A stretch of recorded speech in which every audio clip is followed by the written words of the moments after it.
আগামী বছরের ত্রয়োদশ জাতীয় সংসদ নির্বাচন হতে পারে 12 ফেব্রুয়ারি। এমনটাই আভাস মিলেছে লন্ডনে তারেক রহমান ও ডক্টর মোহাম্মদ ইউনূসের বৈঠকের পর। বিএনপির ভারপ্রাপ্ত চেয়ারম্যান তারেক রহমান রমজানের আগেই ভোট আয়োজনের প্রস্তাব দেন, যাতে সম্মতি দেন প্রধান উপদেষ্টা ডক্টর ইউনূস।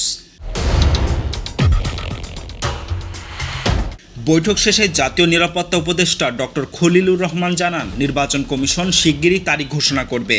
ইতিমধ্যে রাজনৈতিক মহলে ফেব্রুয়ারির মাঝামাঝি ভোট আয়োজন নিয়ে আলোচনা শুরু হয়েছে।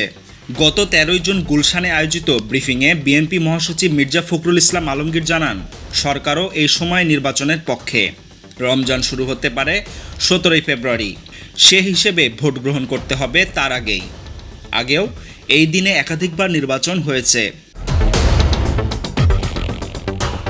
12 ফেব্রুয়ারি ভোট হলে রোজার আগে আনুষ্ঠানিকতা শেষ করা যাবে, কারণ পরের 2 দিন শুক্রবার ও শনিবার ছুটি থাকায় ভোট গ্রহণ সম্ভব নয়।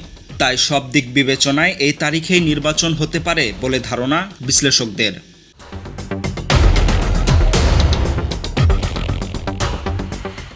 নিউজ ডেস্ক, প্রতিফলন।